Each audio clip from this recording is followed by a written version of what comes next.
Welcome to Seamless Summer Option SSO Training 2024. I am Lakeisha Love, an education specialist at ALSD Child Nutrition Programs, and today we'll be discussing the Seamless Summer Option Training. The agenda today, we will do introductions, Seamless Summer Option presentation, as well as some online application tips and how to apply. The learning code for today's event for professional learning will be 2200 and 3200. USDA state agency requirement. USDA requires state agencies to capture attendance for annual training. At the end of the webinar, please click on the QR code to complete a brief survey to certify your participation in SSO webinar. There will also be a link. Please complete that information as well. That will capture attendance for today, as well as confirm your attendance of the PowerPoint presentation. SSO provides meals for children during the summer in eligible areas in NSLP schools, only less paperwork than SFSP. It also follows the same meal pattern as NSLP. Our topics today are area eligibility, non-congregate options, and seamless summer option guidance. First, area eligible. For any particular sponsor to participate in the seamless summer option, you must meet area eligibility status. There are several ways to meet area eligibility. Number one, schools are allowed to use their school-free reduced price eligibility data.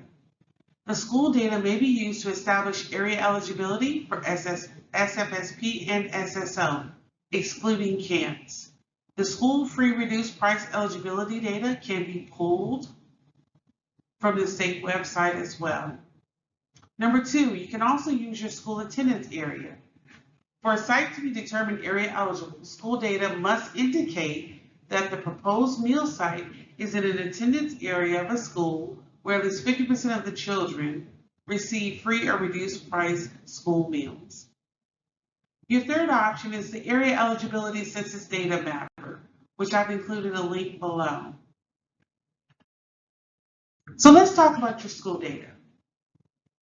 The free reduced school data on our website, the link provided below, is school data as of October 2023. If you click on that link, you can hit Control F and you can actually search for your particular school site.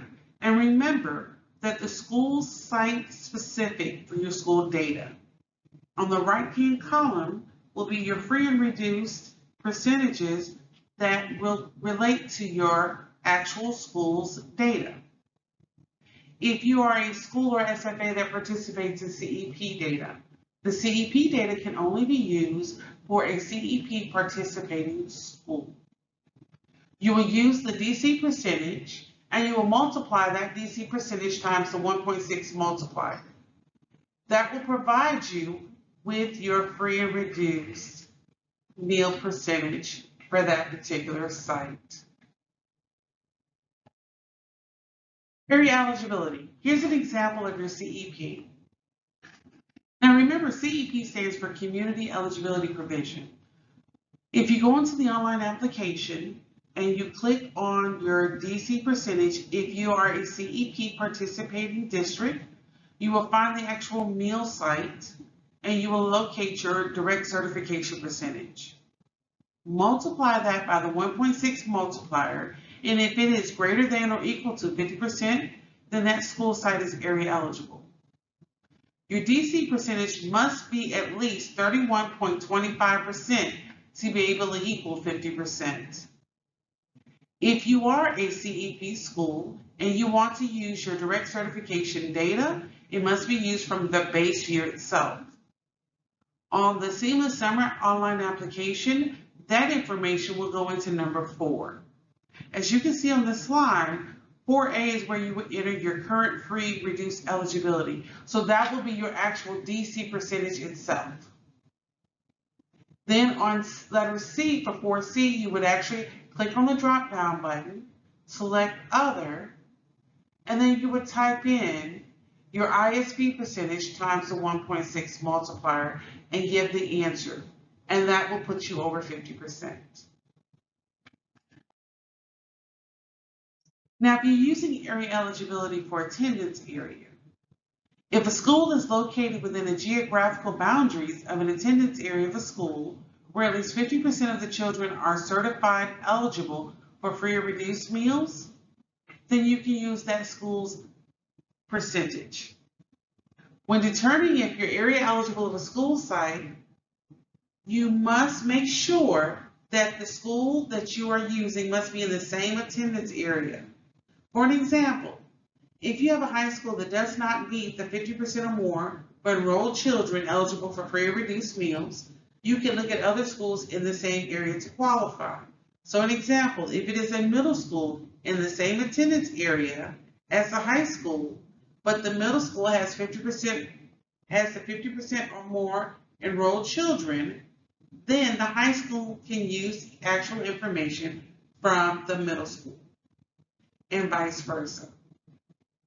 That information will also be placed on number 4 on the SSO application.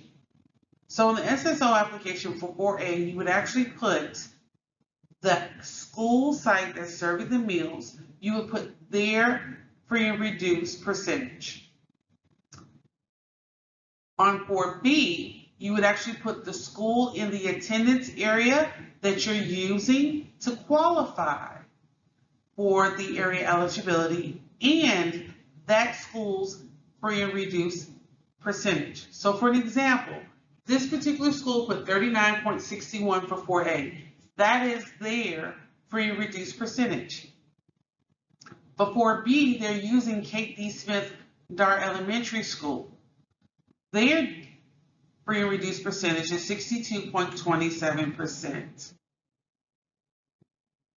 They selected the source as other and they gave that information.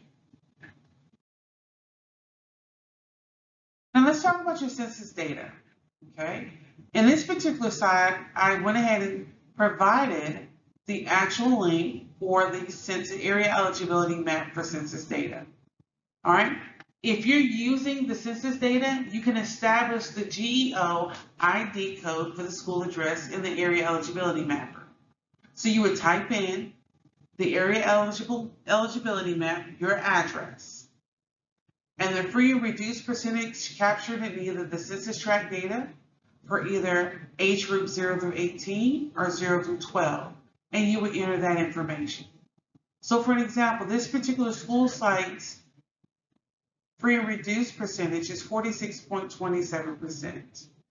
Therefore, they don't meet the 50%. But according to the census data tract, they actually have a tract that meets or located in a tract that's meeting the 50%. They provided the GEO ID in 4B. They also gave us the percentage for that particular GEO ID census tract. Their source for 4C is census data. Now remember, your census tract data must have the age group 0 to 18 or 0 to 12. Now, once you've established area eligibility by using those means, those area eligibility school sites, it extends for 5 years. So your free and reduced eligibility percentage for schools and census data may be utilized for 5 years. So if you've operated SSO or SFSP beginning summer 2020, you are approved through summer 2024. If the SFA has sites that were approved using the census data for summer 2020, it will establish area eligibility for 2024. If you have extended past the 5 years, you will have to recertify for your area eligibility. Before we get to the details for SSO meal service, let's discuss a few options and items. Program year 2024 SSO. If you plan to operate SSO once your academic school year ends through the end of June Submit your program year 2024 SSO online application with the selected operating date. It is currently open and ready for submission. We do request, though, that you contact ALSD, myself, Lakeisha Love, or Dr. Regina Greathouse before you submit any online application for review. If you are operating in July, which is program year 2025, you can submit that July application once you have an approved school year 24-25 NSLP annual agreement. In other words, you have to have an approved operating agreement with school programs for school year 24-25 before you're able to submit your July application for SSO.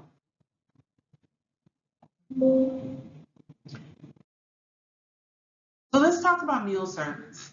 We're going to distinguish between congregate meal services versus non-congregate meal service. A congregate meal service means a food service in which meals that are provided to children are consumed on site in a supervised setting. Non-congregate meal service means a food service in which meals are provided for children to consume all of the components off site. To be able to operate as a non-congregate meal service, you must be designated as rural.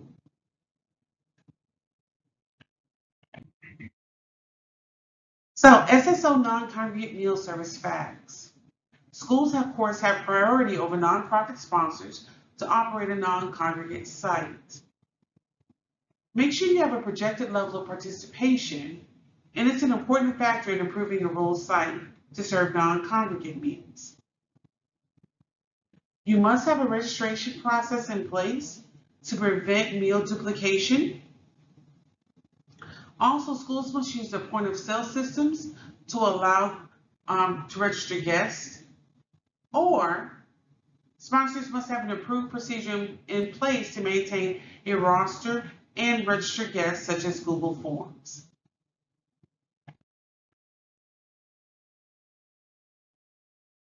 So, non-congregate meal service in rural areas for SSO.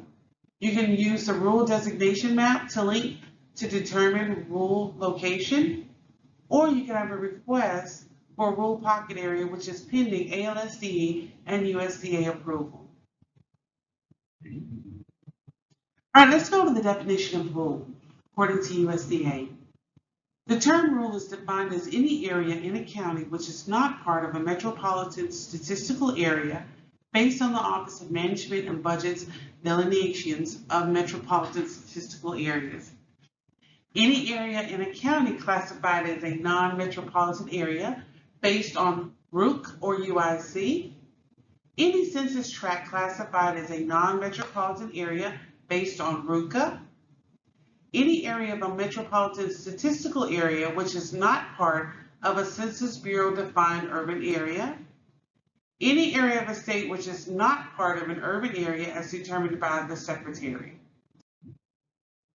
Any subsequent substitution or update of the aforementioned classification schemes that federal governing bodies create. Any pocket within a metropolitan statistical area which at the option of ALSD CMP and with USDA Southeast Regional Office approval is determined to be rural in character based on other data sources. A sponsor who believes a proposed non-congregate site that is within a metropolitan statistical area should be designated as rural should submit a rationale and documentation to ALSD CMP for USDA Southeast Regional Office consideration.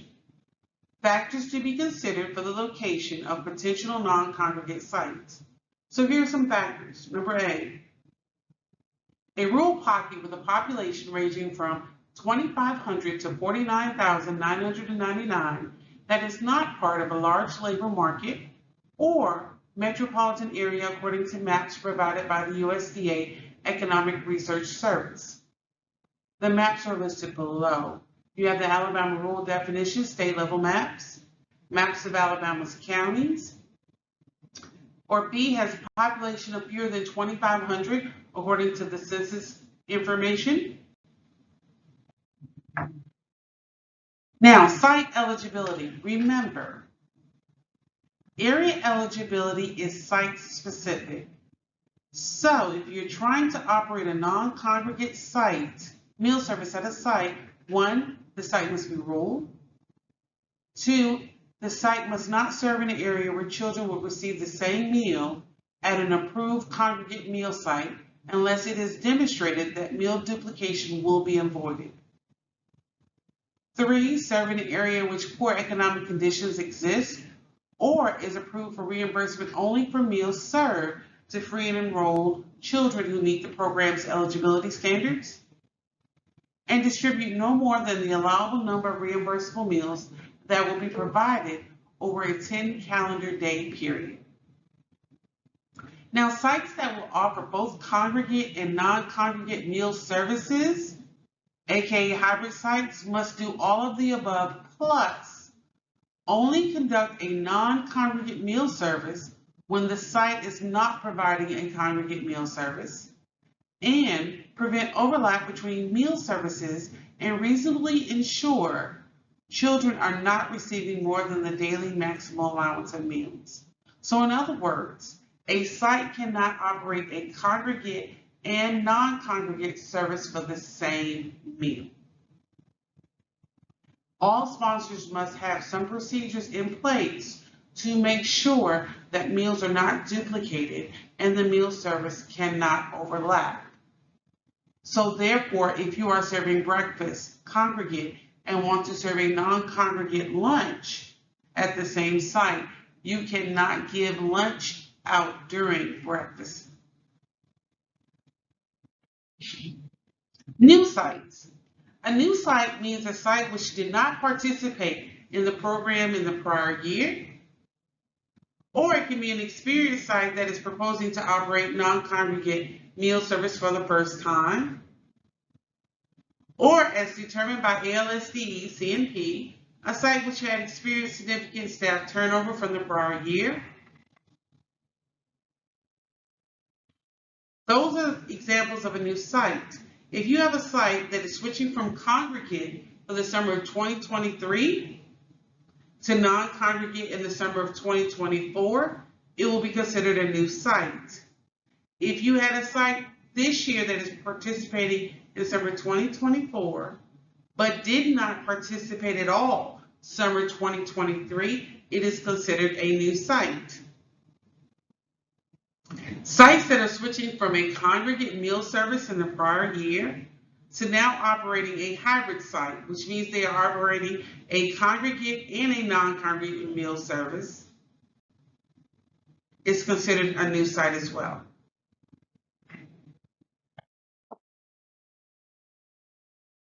Pre-approval visits. These are characteristics for a pre-approval site visit. Sites that did not operate in the program in the prior year. If you have existing sites, but they are new to non-congregate meal service, and any existing sites that exhibited operational problems in the prior year must actually have a pre-approval site visit by the CNP director as well as ALSDE. Those pre-approval site visits documents can be located on our website, or you can contact one of the specialists and they'll be happy to assist you. When utilizing any of the non-congregate meal services, sponsors must ensure that the required food components for each reimbursable meal meets the actual meal pattern requirements. All food items contribute to a reimbursable meal are clearly identifiable. Menus are provided, and food preparation is a minimum. In the next few slides, we're going to go over the non-congregate meal service types. Multi-day meal issuance. Approved sponsors may distribute up to the allowable number of reimbursable meals that will be provided up to a 10 calendar day period. Each meal must be unitized based on the provided menus. So menus must be issued with multi-day meal issuance. If a sponsor would like to establish a shorter time period, it is on a case-by-case scenario and must have ALSDE approval. If sponsors elected to operate multi-day meal issuance, they must have procedures in place that document the proper number of meals that are distributed to each eligible child. Bulk food items. If you are a self-prep sponsor and you've been approved to operate a non-congregate rural meal service, you do have the option to provide bulk meals that meet the meal pattern. But in addition, you need to make sure you have added safeguards to ensure program integrity and the health and safety of children. The maximum number of reimbursable meals provided to a child cannot exceed the number of meals that will be provided over a 5 calendar day period. So let me again tell you the difference. Multi-day meal issuance can be up to a 10 calendar day period. Bulk food items can only be up to a 5 calendar day period. Parent guardian meal pickup. Sponsors in good standing may allow parents or guardians to pick up program meals on behalf of eligible children. You must have documented procedures in place to ensure that meals are only distributed to parents or guardians of eligible children and that duplicate meals are not distributed to any child. Here's an example of the summer meal pickup and delivery consent form. It is located on our website on Break for a Plate. I've included the link. On this particular consent form, it allows the parent to give you information, provide information for the school name, phone number, address, and make sure this information is actually updated at the local school site. Also, how many number of children in the household, the name of the children in the household, the age of the children, what particular meal service are they doing, meal deliveries, grab and goes, bulk curbside, or location placement for meal delivery. Also, if there's a special dietary modification that needs to be added, that information is provided as well. This particular consent form is an example of the information that needs to be provided on a parent pickup consent form. You will need to have a consent form for every single parent that picks up meals for their children or deliver meals. Home delivery for non-congregate meal service. Here are the requirements. You must be able to identify and invite households of eligible children to participate. You must have written consent from the eligible child's parent or guardian that the household wants to receive delivered meals. You must have a hard copy, email, or electronic means of communication for your documentation. Confirm the household's current contact information and the number of children in the household is correct. This ensures that the number of meals delivered to the correct location. And also, as always, protect the confidentiality of all the participants and their household throughout the process according to federal regulation. Sponsor monitoring. For a non-congregate meal service, which is home delivery service, an example would be observing the meals being loaded into delivery vehicles, right along with meal delivery driver, as well as preparation of meals. Meal pickup model, observe the self-preparation of the meals, as well as the meals being picked up. If you have any pre-operational site visits, this must be conducted before the summer operation begins. Sponsors must visit any new sites, sites that have operational issues in the previous year, and any sites that are new to a non-congregate meal service. When no congregate meal service is available, it is possible for one site to offer congregate and non-congregate meal services, but this cannot be done at the same time. Non-congregate meal service may be offered at times when congregate meal service is not available. For an example, a rural site serving congregate meals during the week may also offer non-congregate take-home meals for the weekend if it's been designated as a rural site. Another example, a site provides congregate breakfast and a non-congregate lunch to be consumed later off-site. This is new this year, is conditional non-congregate site. A conditional non-congregate site means a site that qualifies for program participation because it conducts a non-congregate meal service for eligible children. It's in an area that does not meet the definition of areas in which poor economic conditions exist. It is not a camp. They are exempt from including a statement that meals served are free at all sites. Sponsors of these sites must notify participants of the availability of free meals and if a free meal application is needed. Sponsors of these sites are required to provide reasonable modifications to accommodate participants with disabilities. And sponsors must certify that it will collect information to determine the child's eligibility to support its claims for reimbursement. Seamless summer option. Non-school sites will be approved for operation in the seamless summer option. SFAs must use a POS, roster, or Google Forms for non-congregate meal service. Remember, tally sheets are not allowed. Who can receive a meal in SSO? All children 18 years of age and younger, and all children who meet the state agency definition of mentally or physically disabled.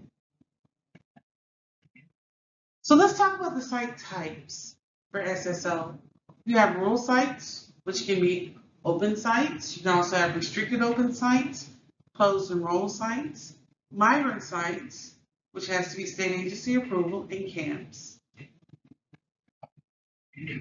An open site. All children eat without a charge where at least 50% of the enrolled students are eligible for free and reduced price school meals.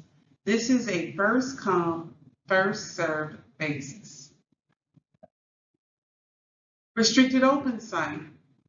It's a school that meets the open site criteria, but is restricted due to safety, control, or security. An explanation of why the school is restricting attendance is required. On the online application and comments, if you select a restricted open site, you must enter comments explaining why this particular site is restricting attendance. A closed enroll site. A school that meets the 50% criteria of an open or restricted open site, but serves only children in a specific program or activity, which includes, of course, 21st century grants, educational programs for low-income children, or migrant programs, can offer closed enroll sites. This excludes academic summer schools. Summer schools are normally sites of restricted open or open sites. Once again, academic summer schools, which is any credit recovering program that allows by passing grade to the next academic school year, cannot operate a closed enroll site. Migrant sites. Migrant sites are serving children through age 18 of migrant families as certified by SFA's migrant coordinator. Now, migrant sites, those sites must show that the students they're serving, at least 50% of the students they're serving, majority of the students that they are serving, are from migrant families. Your actual SFA's migrant coordinator is usually located in the federal programs of your district. To operate a migrant site, you must apply for state agency approval for service, and you can serve up to 3 meal types, including supper. Now, camps. Camps can be residential or non-residential camps that offer regularly scheduled food service through age 18 to those eligible for free or reduced meals based on income may be reimbursed. Campers qualifying for paid meals may not be claimed for reimbursement. And once again, you must apply for state agency approval for service of 3 meal service types, including supper. Record-keeping requirements. The following are record-keeping requirements that are required for each site. Production records, which of course your staff should have been keeping the entire year, as well as your menus and contribution worksheets. You should have menus for each meal service type. Your contribution worksheets should be for each meal service.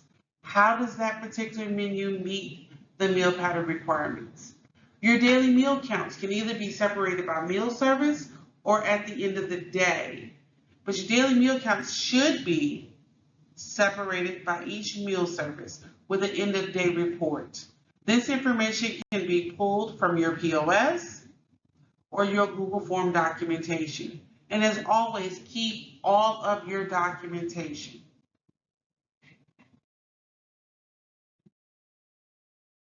As a sponsor, how do you apply for SSO? The following gives you information on how to apply on the online application. You need to determine if your site is area eligible, and if it is, does the site qualify for rural sites if you want to operate as a non-congregate site? Number 2, select the site name and enter the operating days. Number 3, indicate the site type and the service type. Will this be a restricted open site? Will it be a closed site? Will it be an open site? Will it be a congregate meal service type? Or will it be a non-congregate meal service type? On number 4, enter your current free reduced eligibility percentage. And remember on number 4, you have to enter your source. Are you using your school data? Are you using the census tract data? Are you using the attendance area? Number 5, meal advertisement. It is required federal regulations to advertise all meals. How will this advertisement be placed? Will it be placed on your social media, school website, the local newspaper? Number 6, establish your meal times. Breakfast must be in the mornings, lunch is from 10 to 2. In the comments below, you will need to indicate how meals will be counted. If it is a restricted open site, you will need to explain or give an explanation of why you're doing restricted open. Also in the comments, if breakfast is not being, or meal service is not being consumed in the cafeteria, indicate where consumption will take place. Is it in the classroom?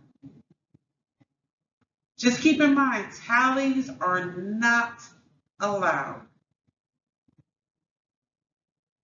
Number 8, when using site data claims for non-congregate sites, sponsors will have to capture both the number of non-congregate meals served as well as the congregate meals. So you need to have some procedures in place where you're able to capture non-congregate meals and congregate meals.